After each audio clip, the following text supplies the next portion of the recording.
这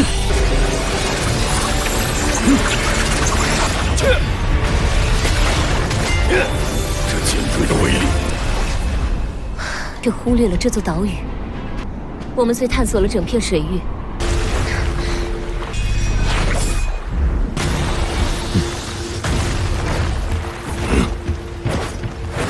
Halo kalian semua, selamat datang di channel Singkat Padat. Pada video kali ini kita akan melanjutkan cerita dari serial Donghua Swellstar. Namun langsung ke episode terbaru yaitu 34.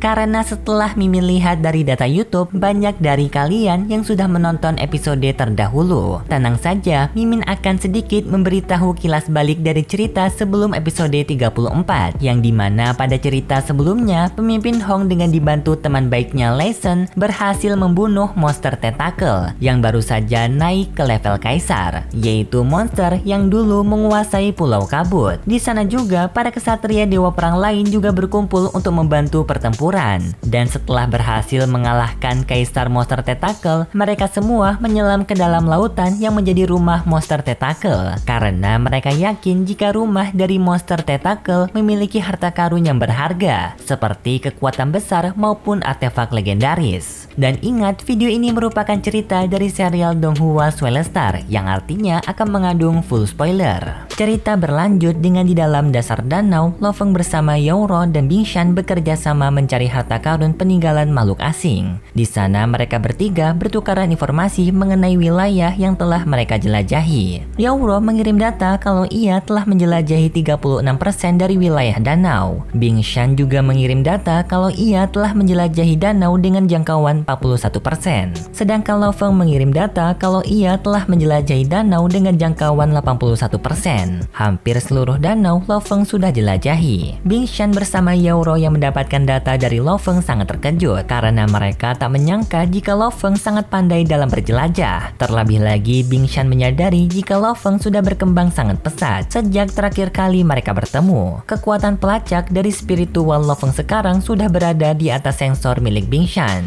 Berkat data yang mereka kumpulkan, mereka telah mendapatkan peta dari danau ini dengan jangkauan 95%. Namun anehnya, mereka masih belum mendapatkan harta karun tersebut. Bing Shan pun menyadari kalau mereka telah salah mencari harta karun di dalam danau ini. Dan Bing Shan mengajak Lo Feng bersama Yaoro kembali ke permukaan dan pergi ke reruntuhan Pulau Berkabut. Sepertinya harta karun yang mereka cari berada di dalam tanah dari reruntuhan Pulau Berkabut, yang sekarang pulau ini sudah datar akibat pertarungan dulu antara pemimpin Hong melawan rotan Pulau Berkabut. Namun sayang, semua pembicaraan mereka ternyata telah didengar oleh kesatria lain dari Eropa yang sejak dari awal mengikuti Lo Feng serta mendengarkan pembicaraan mereka bertiga melalui alat penyedap suara. Informasi yang kesatria itu dapat langsung diberikan kepada rekan timnya. Sedangkan Lo Feng sekarang dengan menggunakan senjata Heaven Forbidden Shuttle yang dirubah menjadi bor langsung memulai penggalian ke bawah tanah untuk mencari harta karun.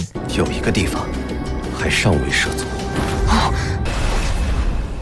这忽略了这座岛屿。我们虽探索了整片水域，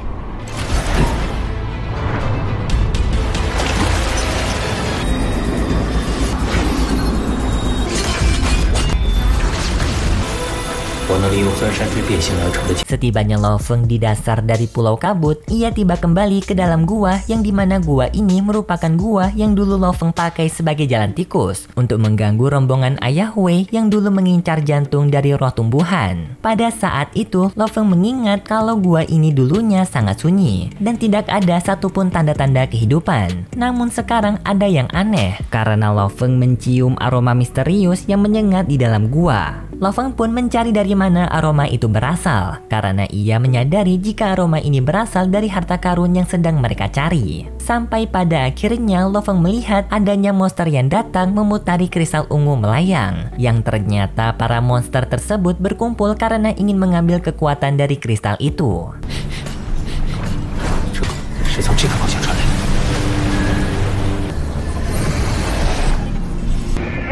水域怪兽为什么居在那颗悬浮的白色晶体下方？ Lalu salah satu dari monster di sana berhasil mendapatkan kristal ungu. Namun tidak lama kemudian tiba-tiba saja tubuh dari monster yang memakan kristal ungu meledak.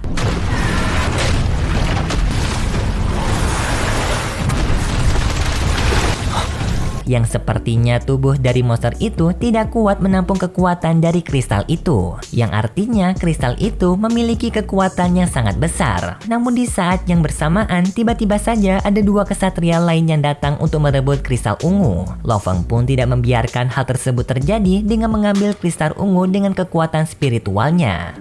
不简单，他已经有主了。真的，让开！ 宝物是我的。 Namun aksi Lo Feng juga dicegah oleh kesatria itu dengan tembakan meriam es. Dan ternyata kesatria itu adalah Mo Henderson, kesatria yang terkuat nomor 3 setelah pemimpin Hong dan Lei Sun, yang berasal dari Amerika. Serta si Mo Henderson tahu lokasi Lo Feng karena mendapatkan informasi dari kesatria yang tadi memata-matai Lo Feng. Di sana Lo Feng menyampaikan jika Mo Henderson tidak berhak mengambil kristal ungu karena kristal itu telah menjadi hak milik Lo Feng. Mo Henderson yang mendengar perkataan Lo Feng marah karena merasa telah direndahkan oleh seseorang yang berada di bawah peringkatnya. Namun Lo Feng sama sekali tidak takut dengan ancaman dari Mo Henderson. Bahkan Lo Feng sempat mengejek Mo Henderson sebagai orang yang keras kepala dan tidak memiliki rasa malu karena ingin merebut harta karun dari orang lain. Mo Henderson yang mendengar itu sudah tidak bisa membendung amarahnya, dan pertarungan antara Lo Feng melawan Mo Henderson pun tidak bisa dihindari. 我们速战速决。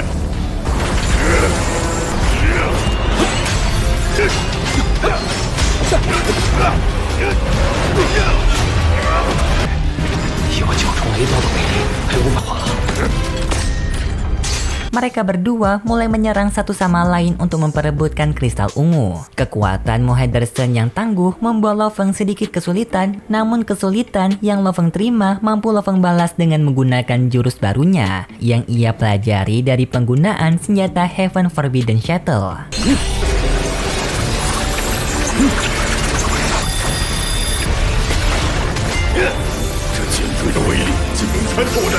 Tak disangka jurus itu mampu membuat perisai bagian luar dari zirah Dewa Hitam milik Mo Henderson hancur.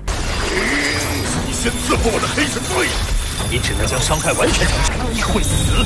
Namun sebelum Lo Feng berhasil menghancurkan seluruh zirah Dewa Hitam milik Mo Henderson berhasil menghentikan Lo Feng dengan membukukan senjata Heaven Forbidden Shuttle milik Lo Feng menggunakan meriam esnya. Yang lalu Mo Henderson langsung menyerang Lo Feng menggunakan jurus es dari jarak dekat. Untungnya Lo Feng berhasil menghindari sekaligus bersembunyi dengan membuat jalur bawah tanah menggunakan bor dari senjatanya. Mo Henderson yang berpikir kalau ia telah berhasil mengalahkan Lo Feng ingin mengambil kristal ungu yang tadi. Namun dari kejauhan Lo Feng mencegah hal tersebut dengan sedikit mempermainkan Mo Henderson. 依靠他双腿的爆发力，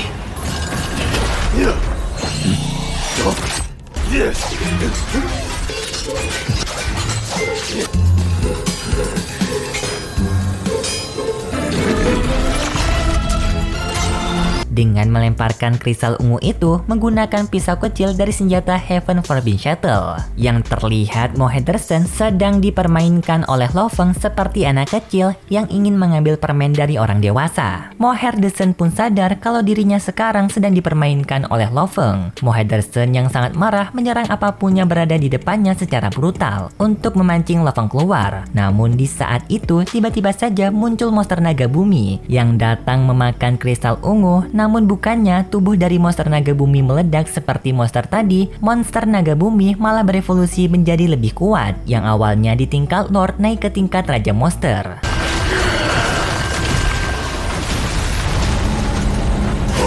白色晶体被一头地龙给吞了。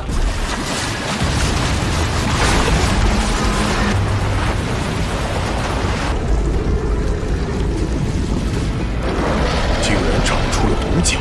Perubahan ini juga terdeteksi oleh sistem keamanan pertahanan karena radius yang dikeluarkan oleh monster Raja Naga Bumi menyebar sampai ke permukaan. Hal ini membuat para kesatria Dewa Perang lain merasakan keberadaan monster Raja Naga Bumi, yang membuat para kesatria lain yakin kalau di tempat itu merupakan tempat harta karun. Mereka semua pun menuju ke tempat monster Raja Naga Bumi. 各大组织应该集合，我马上就到。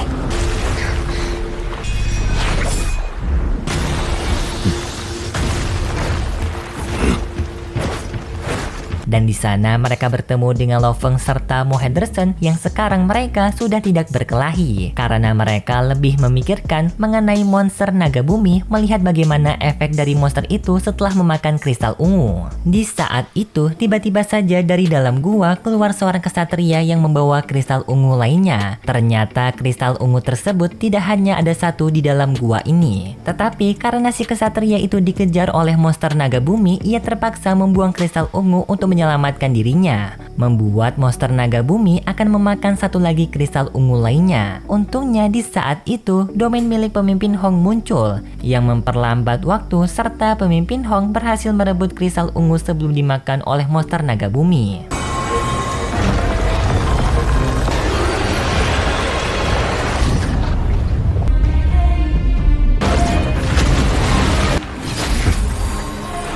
Episode 34 dari season kedua Swell Star pun selesai setelah kemunculan pemimpin Hong. Untuk kelanjutan ceritanya, mari kita tunggu lagi di minggu depan yang akan berlanjut di episode 35.